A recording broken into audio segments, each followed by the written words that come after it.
it's Dawn. Welcome back. We are continuing our series in my homemade journal of the Kuretake 48, and I've made 3 wheels up to now. I'm just kind of doing a orgy bib for each of the half wheels. And one of the things I've been mentioning in my previous videos is that, and you can't see it here because I've already activated it, but if you have any of these that crack in between your use of them, don't worry, because this one earlier was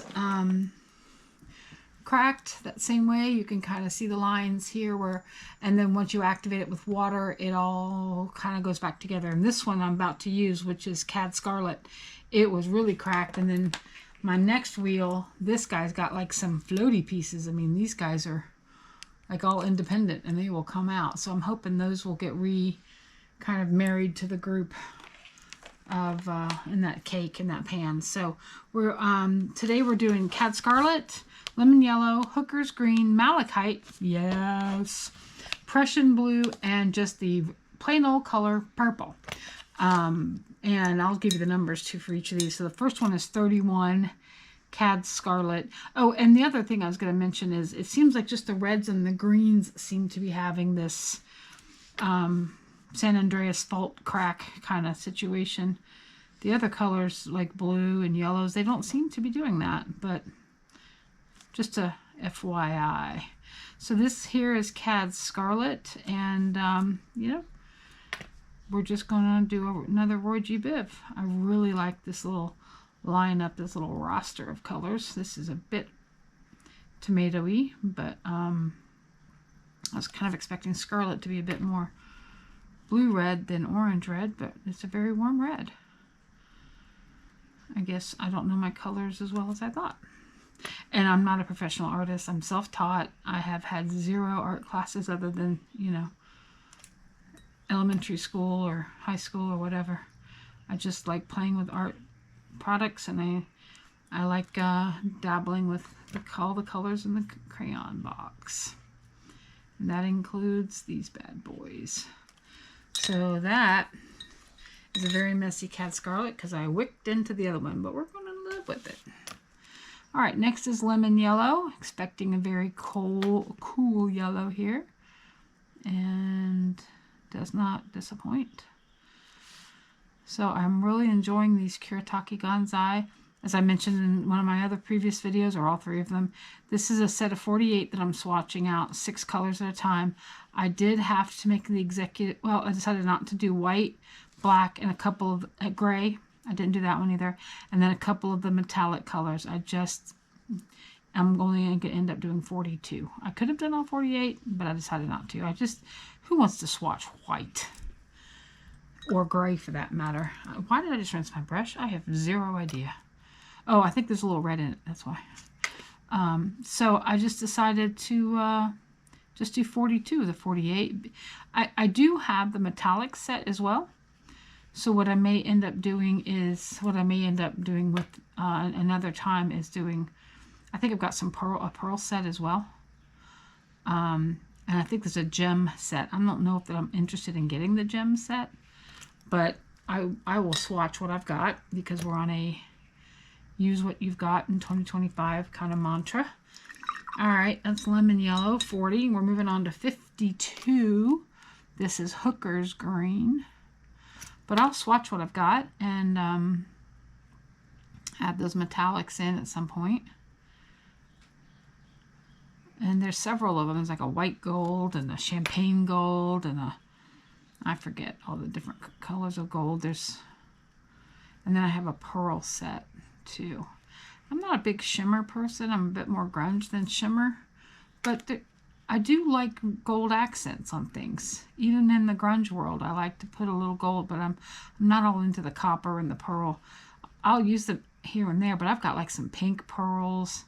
I'm not exactly sure why I have these sets, but you know, maybe it was late at night and I'm a little crazy with my Amazon cart. Who knows? But I get on a kick where I discover a brand like Kuretake, and then I have to have all the things, you know, and I order all the things. So, okay, that's Hooker's Green. That is a really nice medium green.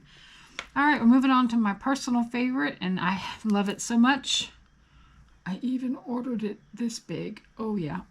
Oh, yeah. It's a ceramic dish. I also ordered the gold and the big ceramic.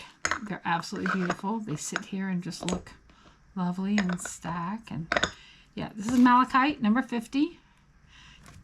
And I'm a paintaholic, an art supply addict. In addition to being a Tim Holtz addict and, I don't know, paper addict. Okay, well, that's that YouTube video for another day.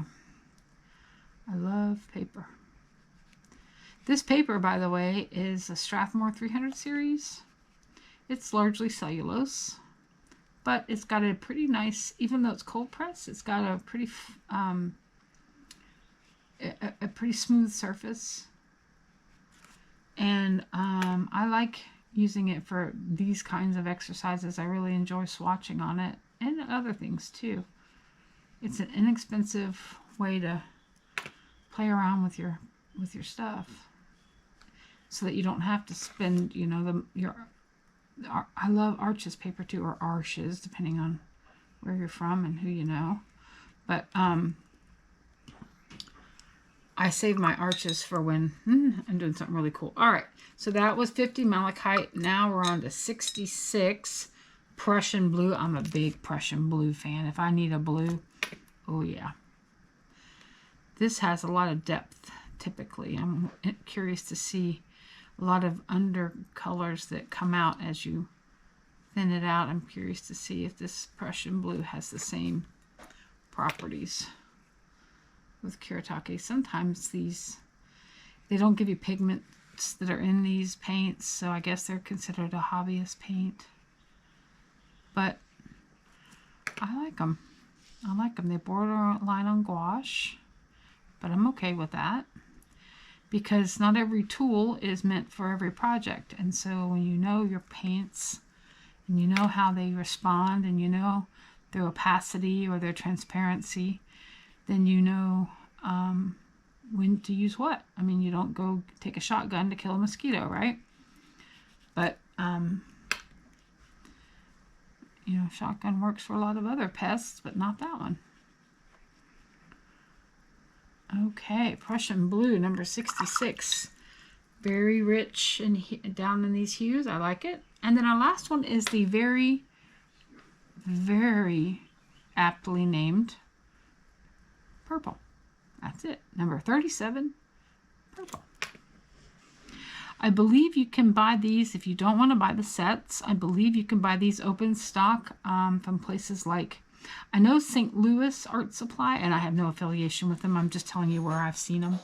Sells them by the pan. So one of the nice things I like about a manufacturer is when they sell them open stock and you don't have to buy the whole set. I think I was listening to somebody the other day kind of lament that they love the Arteza gouache, and I could be wrong about that, but it was by Arteza, and she bought like a set of 48 or something like that, and they're in tubes, and she put them in pans, and then she ran out of one of the tubes, one of the colors that she was really fond of, and she went to try to buy just that tube, and you couldn't. You had to buy the whole 48 all over again. Now luckily they're very affordable, but what a big waste to have to buy all 48 again when you just need a single color.